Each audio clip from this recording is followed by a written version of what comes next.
This exercise is to help with your pelvis position and also engaging those lower abdominal muscles. So we start off with your pelvic tilt, so doing that gentle tuck under of the pelvis. So if you want to exaggerate it, it can be that you arch your back away from the floor and then do the opposite. So you're pushing your back just gently so that it's in contact with the floor, drawing your belly button down towards your spine, engaging your pelvic floor, like you're stopping yourself doing a wee midstream.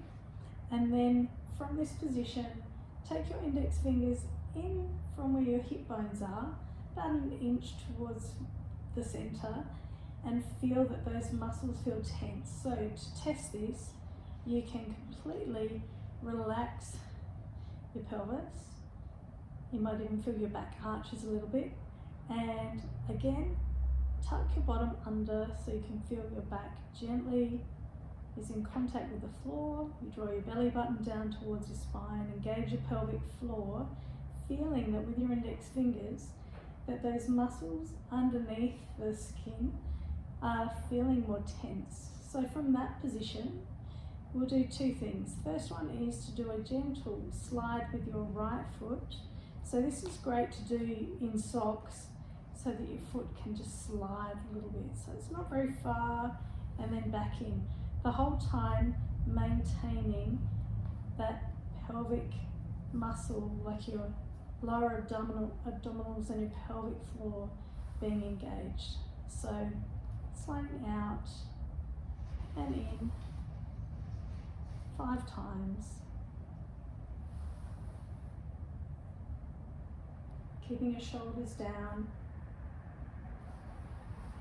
and just noticing if you feel that your index fingers can feel that your tummy gets a bit more soft, and those muscles means that those muscles are switching off, and then just reset, and then we'll do the other side. So do the other leg as well, 5 reps, and then your second exercise is then in that primed position, so pelvic tilt, pelvic floor engaged, drawing your belly button down towards your spine, neck's relaxed, and then you're going to gently lift the right foot just a little bit off the floor, keeping your core engaged. And as your foot touches the floor, you can either then keep repeating that, lifting and lowering, or if you want to, you can completely let your foot relax into the floor, but only relax your core muscles when your foot is completely flat on the floor and the weight's transferred into the floor. And by that I mean just so that once you've lifted your foot, you don't want to just let your core muscles go as your foot lands. You want to keep the control. So you do 5 of those foot lifts on one side and then swap. Progression from that is that then you can go to alternating legs with the foot lifts. When you feel like that's quite easy, you've got that under control, where you've got your pelvic tilt, pelvic floor is engaged, drawing your belly button down and lifting the right foot. You can feel that those core muscles are engaged, and then you're lifting the left foot, keeping engaged.